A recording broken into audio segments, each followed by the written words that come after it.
Congratulations, it's a boy. Or congratulations, it's a girl.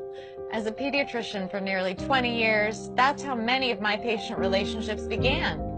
Our bodies declare our sex. Biological sex is not assigned. Sex is determined at conception by our DNA, stamped into every cell of our bodies. Human sexuality is binary. Either you have a normal Y chromosome and develop into a male, or you don't, and you will develop into a female. There are at least 6,500 genetic differences between men and women. Hormones and surgery cannot and do not change this. Look, an identity is not biological, it is psychological. Identity has to do with thinking and feeling. Thoughts and feelings are not biologically hardwired. Our thinking and feeling may be factually right or factually wrong. For example, if I walk into my doctor's office today and say, "Hi, I'm Margaret Thatcher," my physician will say I am delusional and give me an antipsychotic. However, if instead I walked in and said, "I am a man," he would say, "Congratulations, you're transgender." If I were to say, "Doctor, I am suicidal. I'm an amputee trapped in a normal body. Please surgically remove my leg," I'll be diagnosed with body identity integrity disorder. But if I walk up to that same doctor and say, "I'm a man, sign me up for a double mastectomy," my physician will. See, according to most mainstream medical organizations, if you want to cut off a healthy arm or a healthy leg, you're mentally ill.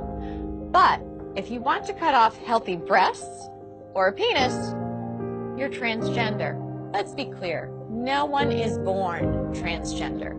If gender identity were hardwired in the brain before birth, identical twins would have the same gender identity 100% of the time. They don't.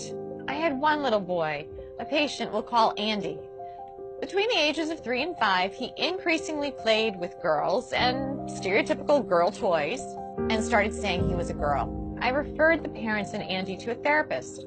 Sometimes mental illness of a parent or abuse of the child are factors.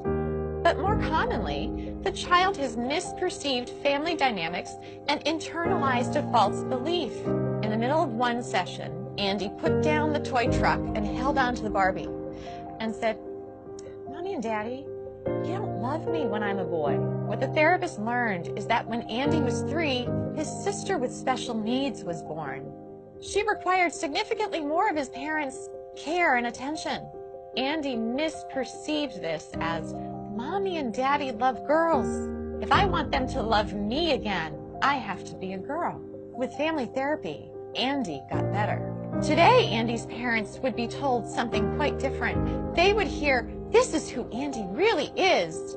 You must change his name, ensure that everyone treats him as a girl, or else he will commit suicide." As Andy would approach puberty, the experts would put him on puberty blockers so that he could continue to impersonate a girl. Experts assure us it doesn't matter that we've never tested puberty blockers in biologically normal children. It doesn't matter that when blockers are used to treat prostate cancer in men and gynecologic problems in women, that they cause problems with memory. We don't need testing. No, we need to arrest his physical development now, or he'll commit suicide. But this is not true. Instead, when supported in their biological sex through natural puberty, the vast majority of gender-confused children get better. Yet, we are chemically castrating gender-confused children with puberty blockers. Then, we permanently sterilize many of them by adding cross-sex hormones. Cross-sex hormones are estrogen and testosterone.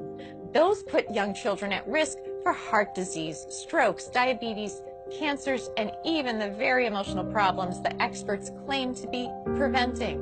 P.S. If a girl who insists she is a man has been on testosterone daily for 1 year, she's cleared to get a bilateral mastectomy at age 16. Now, mind you, the American Academy of Pediatrics recently came out with a report that urges pediatricians to caution teenagers about getting tattoos because tattoos are essentially permanent and can cause scarring.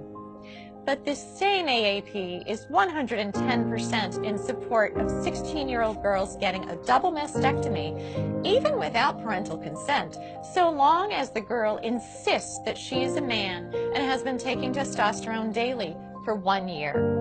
Let's be clear, to indoctrinate all children from preschool forward with the lie that they could be trapped in the wrong body disrupts the very foundation of a child's reality testing. If a child can't trust the reality of their physical bodies, who or what can they trust? Transgender ideology in schools is psychological abuse that often leads to chemical castration, sterilization, and surgical mutilation.